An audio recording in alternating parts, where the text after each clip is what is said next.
At just before 11 PM on the night of October the 9th, 1963, the small picturesque town of Longarone, situated in the Piave Valley in northern Italy, was wiped off the face of the earth by a 200-foot-high wave of moving water with incredible force.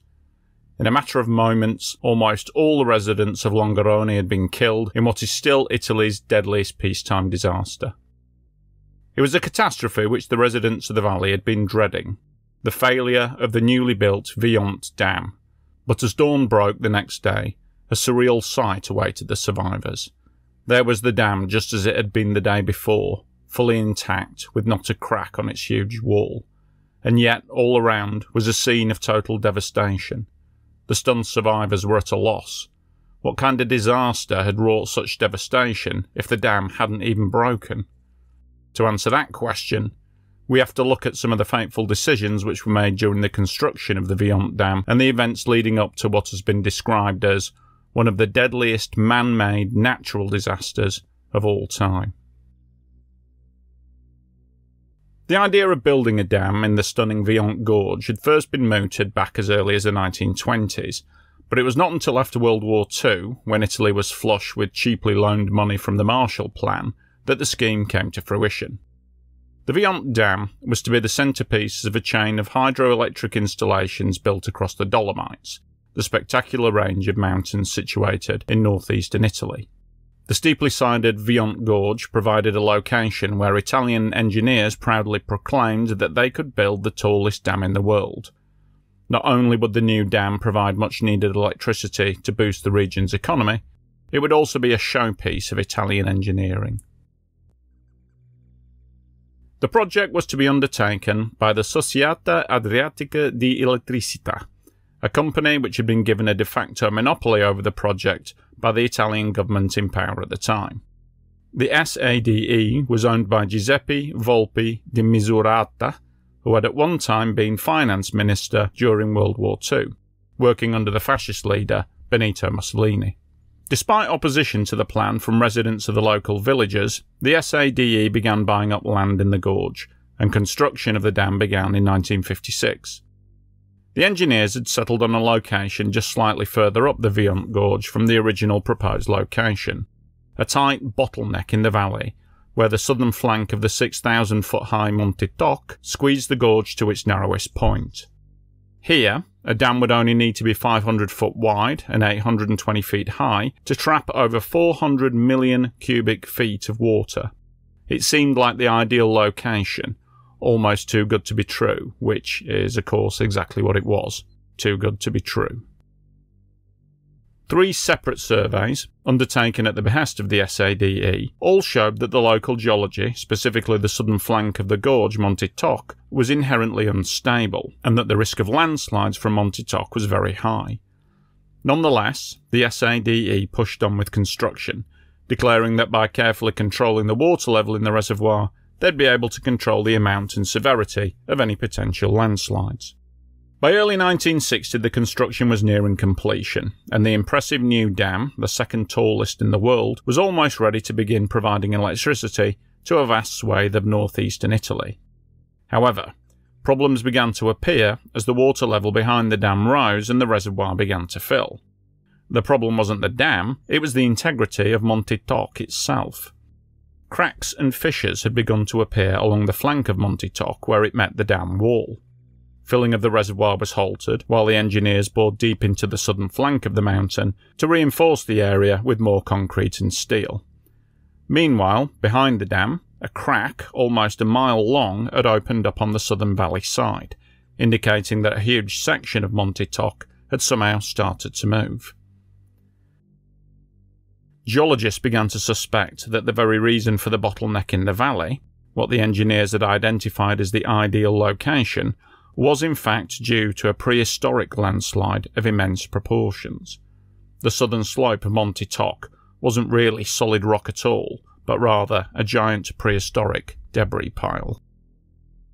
Worried engineers placed monitoring beacons all along the valley side, convinced that the rising water level was making the entire southern slope unstable. However, these measures were too little, too late, as by now the dam was almost finished and the filling of the reservoir had resumed. In November 1960, with the water depth in the reservoir at about 520 feet, a 1 million cubic yard section of Monte Toc, that's a slab roughly about the same size as the Empire State Building, broke loose and fell into the reservoir, resulting in a 7-foot wave which swept across the surface of the lake. Although there were no casualties, the decision was taken to lower the water level back down to around 400 feet just to be on the safe side. Over the next few months, the level was slowly raised, whilst the slopes on the valley sides were being constantly monitored for the downwards creep. It seemed that by keeping the fill rate to a minimum, the reservoir could be topped up with only minimal movement from the mountain sides. This careful balancing act between filling the reservoir and managing the slide of Monte Toc continued without incident over the next 3 years. By the summer of 1963, the reservoir was just about filled to capacity, and the slopes of Monte Toc were shifting at less than an inch a day. However, the summer of 1963 had been exceptionally wet, and one torrential downpour caused the water level behind the dam to rise to around 800 foot, well above the operational safety limit. Emergency venting by the dam engineers caused the water level to drop back down, but the slopes of Monte Toc started to shift more and more, regardless of the amount of water let out from the dam. The problem was that, due to the wet summer and the capacity-filled reservoir, the slopes of Monte Toc were now becoming dangerously saturated with groundwater. In terms of geology, the whole southern slope resembled a giant layer cake, with strata of rock separated by thin layers of compressed clay, and it was these layers of clay that were becoming supersaturated, losing their cohesive properties in the process. By October 1963, the rate of slippage on the valley side had accelerated to around 3 foot per day, as opposed to the previous rate of only a ½ inch per day. The entire mountain had become dangerously unstable, needing only a little push to cause complete collapse. And on the evening of October the 9th, 1963, Mother Nature provided that little push in the form of a small earth tremor which occurred at around 10:15 p.m. Just half an hour later, the entire southern flank of Monte Toc gave way, collapsing into the reservoir. Looking at the numbers, it's hard to get your head around the immensity and the sheer scale of this landslide. The amount of earth, rock and vegetation which moved is estimated to be around 350 million cubic yards of material. It's the largest landslide in European history. The section of mountain that slipped measured over a square mile in area and was hundreds of feet thick. In just about 30 seconds, this enormous mass had plunged into the water, hitting the lake at around 70 miles an hour. The blast wave threw water, rock, and turbulent air in all directions.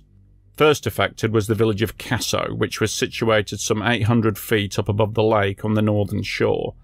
The village was hit by a blast of wet, gritty wind, followed by the crest of a huge wave which flattened the entire lower half of the village. 158 people were killed instantly, but this tragedy was just the beginning of the destruction. The enormous wave of water travelled down towards the dam and was flung out over the top of the dam wall. This wave was estimated to be around 750 to 800 feet high and displaced an astonishing 13 billion gallons of water. To try and give some idea of the scale, on the Wikipedia page, this photograph is captioned with the information that the wave would have blocked out most of the blue sky which is visible in this picture. The enormous mass of water plunged over the crest of the dam, killing the 20 men who were working on the dam that night and destroying a small hotel located 300 foot above the dam wall, killing a further 40 people. Millions of tons of water now surged down the tight, narrow Vajont Gorge, travelling at around 50 miles an hour and with an estimated height of over 200 foot. Within just 4 minutes of the start of the landslide, this mega tsunami burst out from the gorge and slammed into the little town of Longarone, wiping 80% of the town off the map in seconds. Of an estimated 1,328 people in Longarone that night, 1,269 were killed, an incredible 94% fatality rate, the highest ever recorded for a dam failure disaster. As the wall of water spread out along the Piave Valley, it destroyed everything in its path. Railway lines were torn up and found miles away, bent into huge spirals of twisted metal. The railway station building simply vanished, washed away along with the water towers, locomotives and railway carriages. Buildings were flattened, roads were torn up, power lines and pylons were swept away. The outlying villages of Fai, Rivolta, Villanova and Pirago were obliterated. There's simply no trace left of them. By the following morning, dawn broke over a scene of almost total destruction. The day before, the Piave Valley had been a lush, verdant green, dotted with small villages and hamlets. What now existed was more akin to a dry riverbed, a seemingly endless expanse of flat mud and rock, with the remnants of the odd building poking up here and there. The only survivors were those that had been fortunate enough to be higher up on the valley sides. It was clear that searching for survivors was going to be secondary to the removal of the dead.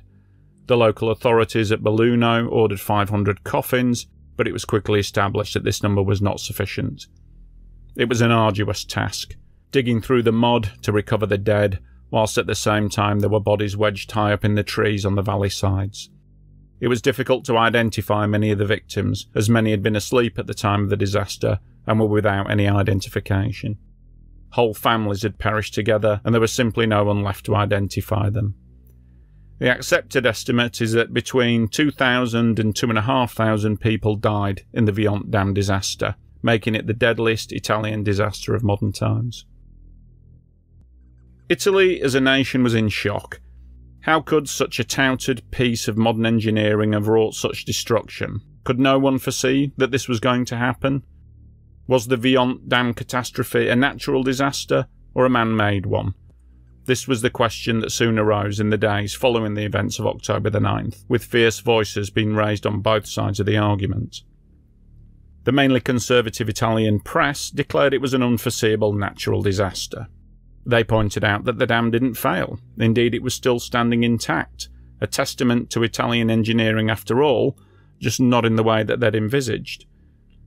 However, it was clear from many other sources that the Vajont Dam disaster was in reality a disaster waiting to happen. It seems that engineers and geologists alike knew perfectly well the danger posed by Monte Toc and the likelihood of the landslides. It's just that nobody seemed to understand the scale of the potential failure. Rodolfo Barzan, a carpenter who had worked on the construction of the dam, later stated, "The technicians knew that a part of Monte Toc would fall into the lake. They were waiting for it to happen from one day to the next. That's why they shone lights at night onto the sheer face of the mountain."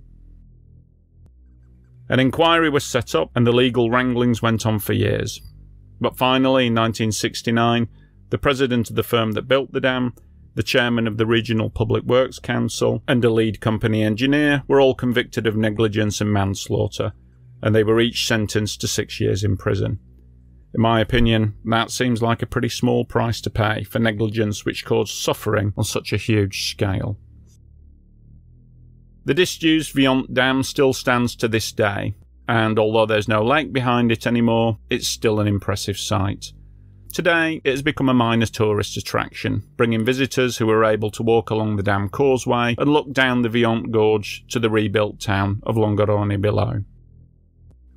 Memorial stones to the victims are found in the Vajont Cemetery, but perhaps the dam itself serves as the most obvious memorial to those who perished, as well as being a poignant reminder of the deadly cost of human folly, ignored warnings, and engineering hubris.